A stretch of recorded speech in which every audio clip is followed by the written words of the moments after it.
And we're once again on the road traveling with our oral history microphone. And we're visiting today with Mr. and Mrs. James Hamlett, Pleasant Valley Church Road here in Marshall County. I guess I'd say it is somewhere in the neighborhood of Oak Level and that part of the county. About halfway between Oak Level and Benton. And Benton. Yeah. Well, James, I sure thank you for letting us come.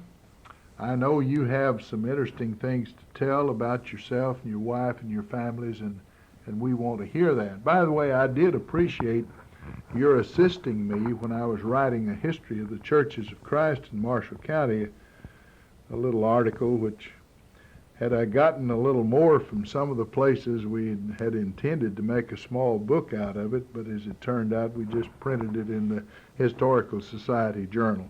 But you were a great help with the records that you had. Your name is James Hamlett. Were you born in this county? I was born in Marshall County, not over 15 foot from where we sat in this same room. I've never heard that said before on the program, though. Have you? No, I haven't. Today, or sometime or other, I have had a few say they were born not too terribly far away. I believe Jesse Cornwell said he was born within about a mile of where he was. Yeah. But 15 feet. This same room, it couldn't be much farther than that. Any way you go, could it? Yeah. All right, and you were born when? 1920, 12th day of August. Okay. And so you're born here. Now, your father's name was what? Robert Lee. Robert? Everybody knows Bob, of course. Uh-huh. Celebrating the great Southern hero, and your mother was? She was a Rosetta Hodge. H-O-D-G-E. Everybody knows her Ain't Rose in there. Mm-hmm. All right. Her father was George Hodge. Do you know much about any of your grandparents? You say her father's name was George? George Hodge. Uh-huh. And his wife was Mary Frances. She was an Alexander. Mm-hmm.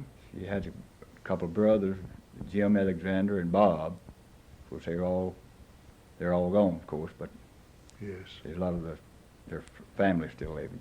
Now, this family farm you're on, was that your dad's place? That's right, my granddad. My granddad built his house in 1898. Mm-hmm. He died in 1903.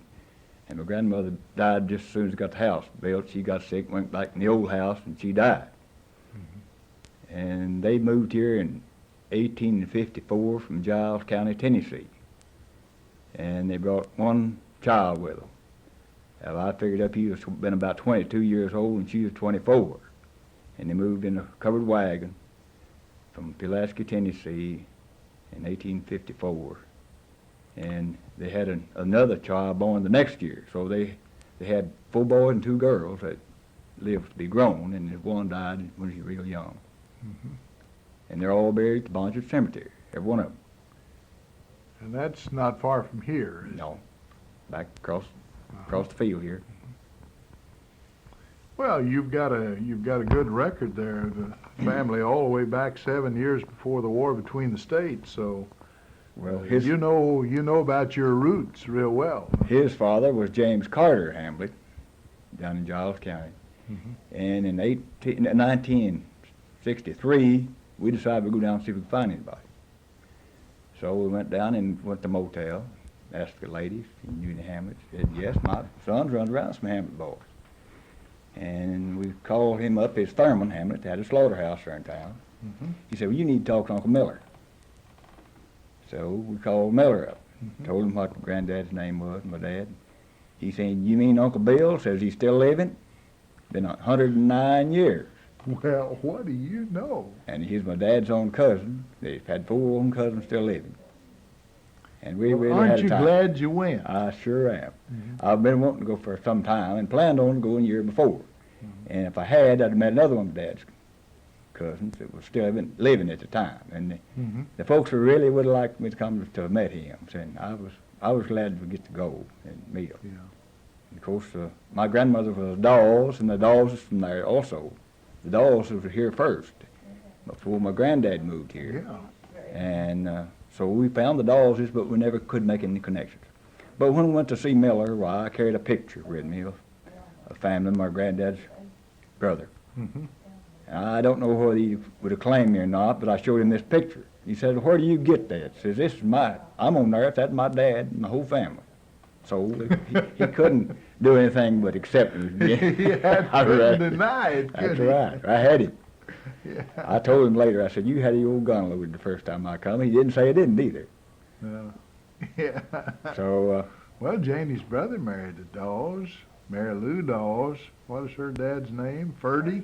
well, yeah. I could tell you a big story about the Dawes family, too. Yeah. Well, that's great. Now, growing up in this neighborhood, what was the nearest grade school? Pleasant Valley. Just about a half mile right across south of here. Was it pretty close to the Pleasant Valley Missionary Baptist Church? Yes, it's pretty close. That frequently happened all around Yeah. the county. I know there was Church Grove Methodist Church and school right together, and Oak Valley Church of Christ and school right together, and Union Hill, so on. So you went to Pleasant Valley.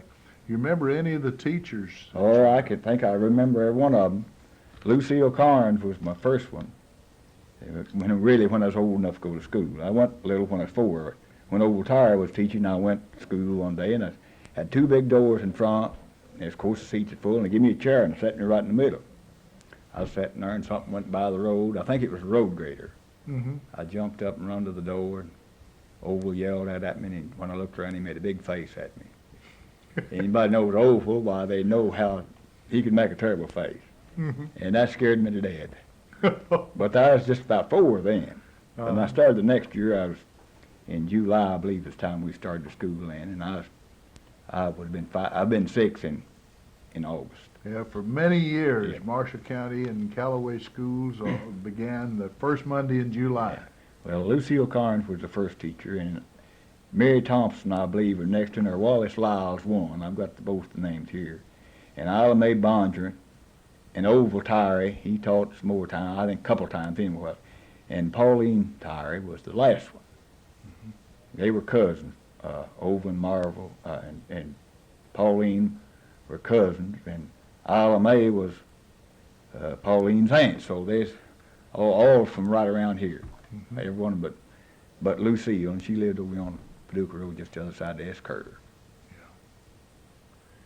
Well, that's fine. You've got it down perfectly. I don't know. I'd have to stop and think a while before I could come up with all of mine, but they bring back some pleasant memories. Well, I believe I had them all. I think that's all of them. Listen, just some fill-ins. You know, we had it once in a while if one gets sick and have one a day or two. That's all the. What do you like most about school? You like arithmetic? Well, yeah, I like arithmetic pretty well, but the most I like was getting home. The sooner I get through and get home, that's the better I liked it. Well, didn't you have to work on the farm? Well, I liked that. That's what I liked, and I liked animals, and I like to be with animals, and that's what I like. Mm-hmm. I'd rather be working in school. I suppose I didn't like that so well. I glamorize it now, and I've kept the old place at Hardin, and probably should have sold it, but I've just kept it for sentimental reasons. But when I was going to school, I'd cry when school was out, because then I'd have to stay in the tobacco patch all summer. Oh, that suited me better than being in school. So, well, back then we had to worm the stuff, and yeah. you spray it now. Yeah, we spray now. I spray now 6 rows at a time. You don't rows, have 12 any rows around. worms as big as my finger like we used to have. Well, if it rains every day, you might have a few of them too. We had some of them last year, some pretty good ones. Because it washed the spray Yeah. off. It rains for a couple of weeks while the worms will get big on them. Mm-hmm. It's where you can't get through it, maybe. Is there anything that'll keep suckers from growing? Yeah, we have what you call oil, and you pour it down the stalk on the suckers. Uh-huh. I can't remember the name of that stuff Well, right you now. don't have to Yeah, remember you the can name, do but that, or you got something you just spray on the leaves, just like you're spraying for worms. Mm-hmm. That's MH30. That's supposed to control the suckers. Mm-hmm. Usually I'd oil it first and then spray it again, with that MH30. But I used some new stuff this last year, but I can't tell you right now what the name is. Yeah. I had it. Well, I'm not interested in the technical name of it particularly, but that has reduced the work a lot, hasn't it? If I remember correctly, it wasn't the fact that you had to plow tobacco a little that bothered you. It was suckering and worming every week, every day, as a matter of fact. Well, when this stuff that I put on this time hits a sucker, there ain't no more sucker there. You just have to miss it. You have a sucker or it's one you missed. Well, That's the luck I had this year with it. That's Prime Plus, I believe is the name. that sounds like the equivalent of curing polio. Well, that's the best I've ever had. That's the thing I disliked about it the most. But now, you still cut it with a knife with a long handle on it, and you split that stalk open, turn it upside down, put it on the stick. Do you do that anymore? Or? No, we cut it off and spike it. We used to put a spike on the end of the stick, and stick the spike through the stick. I don't have one. So you don't have to crawl up in they always put me in the collar beams. Now, you didn't handle as much tobacco up there, but it was full of wasp nests. That's right. You remember those things? Sure do. And I'd get half a dozen stings about every time. Of course, the poor fellow that was handled the tobacco off the wagon handled every stick. That's right. I was usually on the bottom. Most of the time I was on the bottom, so he gets all of them too. You got to handle every one of them also. Well, that's awfully hard work there, isn't it? Well, it is, but I enjoyed it anyway. I'll tell you what, the fun that I had in cutting tobacco. In the missing hills, every once in a while, somebody had planted a watermelon. And maybe there'd be a big ripe watermelon out there. And I like to get into that. Well, this spray dope kind of took care of the watermelon vines. This you spray on, see it stops the tobacco from growing. It also stops Stop the the watermelon. watermelon vine. So I don't have much in the watermelon patch, in the tobacco patch anymore. Mhm. I used to have them in the tobacco patch all the time. And Yeah. I carried them with me instead of a jug of water. When we Did you ever hear of tobacco patch beans? Oh, yes. We used to have them too. They're not bad eating, are they? Well, I've seen beans I like better, but they Were they any different to cornfield beans? well, the cornfield bean right the stalk of the corn, didn't it? What I Yeah, best I they remember. did. And the other was the bunch bean that raised in the tobacco patch. Mm-hmm. Yeah. So I don't suppose there was an enormous difference in the taste. Well, you finished school there, and have you farmed most of your life, or did you go away to Detroit to work, or? I farmed most of my life, and I've worked in construction some. Mhm. Other times on the farm. Well, where did you meet your wife? Well, that's pretty close to the same place as I was born. My sister's going to school at Benton, and they got to be good friends, and she came home with us. So I met her right at the back door, at the house. Your sister brought you That's home, a sweetheart. Yeah. And was it kind of love at first sight? Well, I don't know. I guess you might say that. Yeah. Now, what was her name? Lois Ivy. She's Art and Dorothy Ivy's daughter. Well, now, let's see. I believe Mildred Hoover told me that she was an Ivy, and that I may have this story up wrong, but I think one of her ancestors was named Harvey Ivy, and they named the town of Harvey for him. That's right. Well, that's Lois's great-granddaddy. So she must be related then in some way to Mildred Hoover. Well, they're about second cousins. Uh-huh.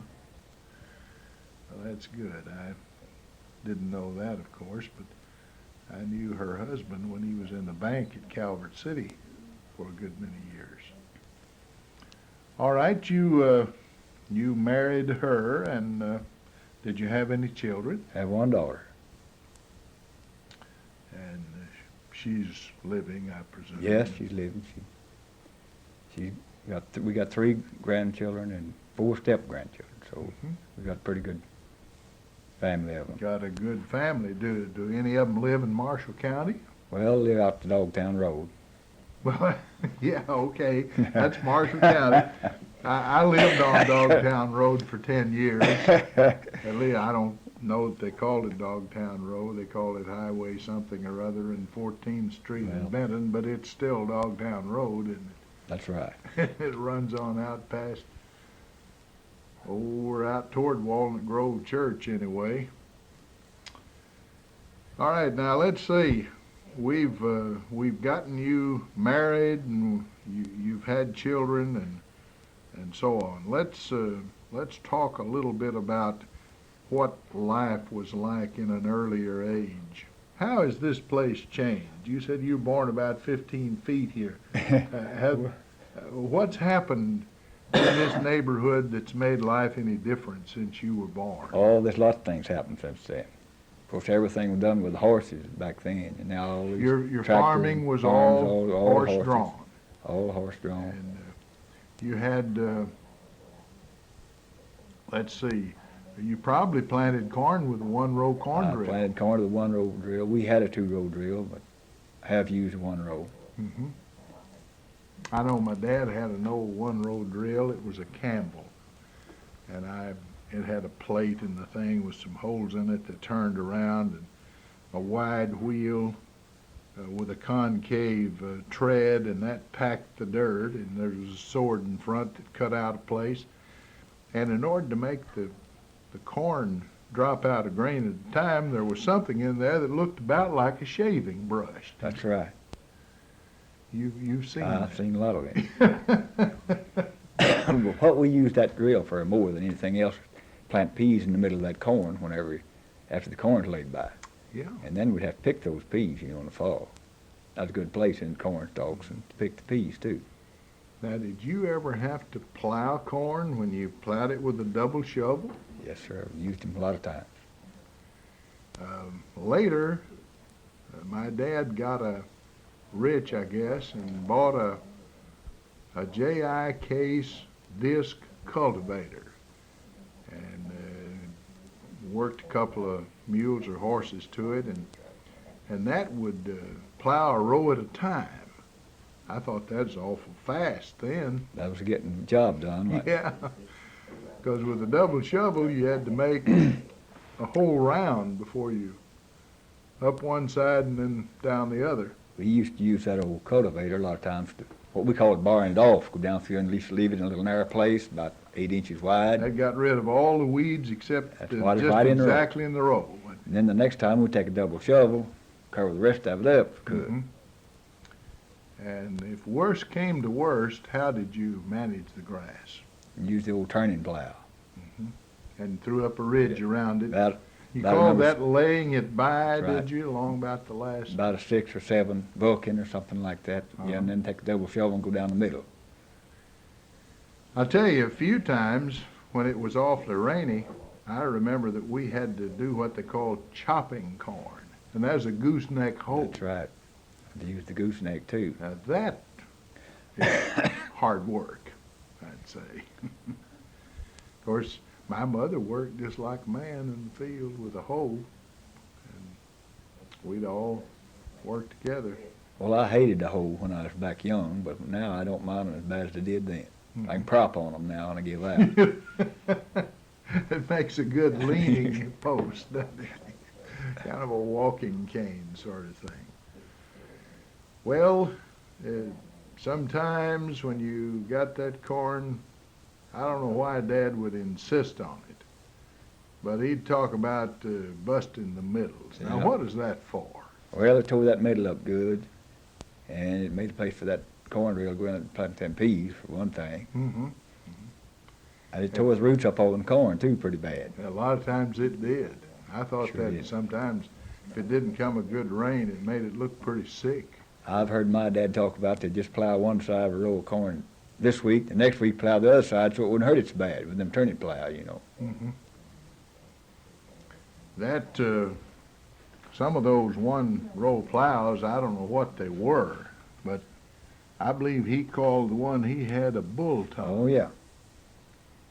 And that reminds me of Jesse Stewart's writing about his father, the man with the bull-tongue plow, which he wrote a very famous story about that. Of course, won a literary prize in doing it. Well, let's see. What were some other jobs that you had on the farm? Did you ever stack any hay? Yeah, I stacked hay. Used to stack that, and in the winter, when we got hay got low in the loft, we'd go haul in a stack. Put a pole in the ground and stack it all around, tromp it around real good and tight. Well, now that saved a good bit of money. Baling cost right. money, didn't it? Sure, it does now, and it would then if you could have got it baled, wouldn't it? But you know, Dad he could cap off a stack, and I never did this. I pitched the hay up to him. But he could fix it to where hardly any of it rotted. It shed water. Yeah. And you'd take that hay out and haul in the stack, as you say, when the loft got empty, and that would be just as bright and pretty. Well, we used to do pea hay. We'd make a cross on a post and drive it in the ground and stack our pea hay green on there. Just mow it down, put it right on there. But it just would be as pretty and green whenever it got cured as it was. Yeah. But the old cow. Cattle loved that. Oh, that was the old cow. She had to have that. And they'd give a lot of extra milk with that. That's what the cow had to have, that pea hay. Well, I suppose your farming was like ours. You tried to grow a little bit of everything. We'd have a row of popcorn somewhere. We'd have a row of peanuts. Dad would always grow I've forgotten how much, but he'd have a patch of sorghum. Did you ever make any sorghum? Well, that's another thing if I had to almost have if we got through the winters. A patch of sorghum, yeah. We always had a patch of sorghum, I think, every year, and hauled it to mill. The last one I carried the mill, I hauled it to Bass A-Rant down near Oak Level. And I carried a team on, had a tractor, I believe, at that time, but we ground it with a team. So I hooked the team up the evening before and drove them down and put them in his barn that night and have them ready before we started. We always tried to start in daylight so we'd have a barrel full of time ready to start. So I went down the next morning, hooked up, and had a young mule, and Baz about half scared me to hook him to that mill for he'd tired up. But we hooked him to the mill and ground all day, and about 3:30 he started braying. Old Bass said, "Well, you've traded that young mule for an old one," he said. "You'd get enough of that going round and around that sorghum mill."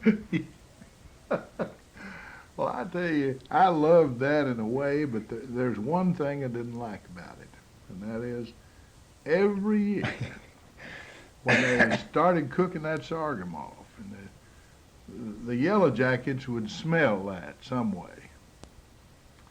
And here they'd come. It looked like there were always dozens of them buzzing around, and before it's over, I'd always get stung by a yellow jacket. I can just see them now. Oh, there's always plenty of yellow jackets. You know, they dug a little hole, and the fellow who was doing the cooking had this long-handled scoop. He'd skim off. He'd take the skim and he'd throw it in the skimming hole. Yeah. I stepped in that one time. Oh boy. About knee deep in the hot sorghum skimmings. That'd be rough. I've heard of people falling in. Yeah, well, I did. I managed to do it. But I always enjoyed that sorghum, but we didn't have enough. It didn't last many days. Of course, it'd been a long time of it. It got old. That hauling sorghum was a job. Oh, that's hard work. Stripping, there was something about when you stripped the leaves off and got the cane ready to run through the mill, that set loose kind of a fine, dusty-like material that'd get down your shirt collar and just eat your neck alive. Well, there's a little worm, too, that gets in that, part of that. Yeah. But there's a white stuff that gets down your collar. But there's some little worms that gets in that. I believe they get in the head. When you knock the fodder down, why they come right down your collar. You didn't happen to grow any hemp in World War II, did you? No, I didn't grow any, but I've seen some of it growing around here. If a fella had a field like I've seen around here now, it could get well pretty quick, couldn't it? Well, we had 10 acres that we grew for the U.S. Navy. And I didn't have sense enough to know what it was. Of course, it's marijuana. Same thing. And at the price that they sell it on the street today, that'd have brought $10 million, wouldn't it? Sure would.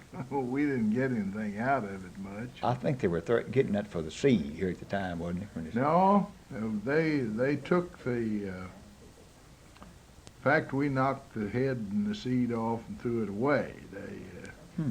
Well, they may have saved it for seed for the next year. I don't remember for sure. But of course, what they took was they baled up those stalks and sent them to the rope mill. They made rope out of it. I know they make rope out of it, but I was thinking that they were Now, growing it for the seed. You here. know, I've forgotten, to be honest. We may have saved the seed too. I don't know. Well, they did. Some of them did knock them seeds out and save the seed. Yeah. That was the year before I went in service, and so I never didn't have any. I went to service that winter. Did you grow any strawberries in this country? Yeah, but the one I like strawberries the best when they're on the table. I hated strawberry hoeing and picking. You can hurt your back Yeah. picking berries. I could never do any good much picking. We'd have those handies that held 6 quarts. 6 quarts, and you bring those in, and they paid you a nickel a quart for picking them. That's $1.20 a crate. And I'd been hoeing corn for a man and paid $1 a day for working from sunrise to sunset, which at the time of May that I was working there, or June I guess it was, that wasn't very much per hour because you worked about 15 hours. But I remember picking 3 crates of berries one morning, and that is $3.60. I thought I was the richest man in Marshall County. I was ready to buy a farm and a car and everything else. Well, you could rest that afternoon after you worked that morning. Yeah. That's enough for that day, wasn't it? Oh, it was. You sit up under the shade tree and read a book and enjoy life. I think we had 4 acres of strawberries a year that, well, the price was picking was 60 cents, I believe, a crate then. They went down to 40, and then they just plumb quit shipping, and we had berries laying all over everywhere, those patches. When did electricity come? Do you remember, in general, about? Well, let's see. When we got it here, it's about 47 or 8. Well, it was 1947, August 47, Yeah. when they wired the house at Hardin. Well, that's about the time, 7 or 8, somewhere along in there. And that's when life began, That's in the modern sense. Refrigerator, iron, electric lights. Well, that's all we thought we needed, just a place to plug in the refrigerator and turn on the lights. That's all we thought we'd all ever need, wasn't it? Well, my mother said that all I want is a refrigerator, an iron, and the Stove, lights. maybe. Well, she wouldn't have a stove, she said. And the next year I bought her one, though. But she fought it to the bitter end. She said it'll never make biscuits like a wood stove. But she came to like it Yeah. later on. Well, it's much easier than splitting that stove wood back in then. Oh, yeah. I've carried in a many a stove wood stick, and of course you get a few splinters in you from that too occasionally. Well, you know, we've only got 1 minute left, James. What, do you have some kind of a funny story you could tell, or anything you want to put on particular? Well, I don't know of anything.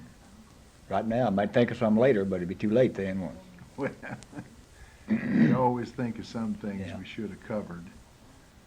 It's been a pleasure to visit with you and your wife, and you're still, how many years have you been married? 40 years.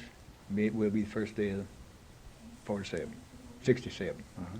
Married in 47, be first day of 47. Oh, yeah. Be 40 years or So so. 40 years, and you've had 40 years of living together, and you've got children and grandchildren, and that's wonderful. And you, I guess, keep improving the house. We've got a beautiful living room here, and I like that mantle.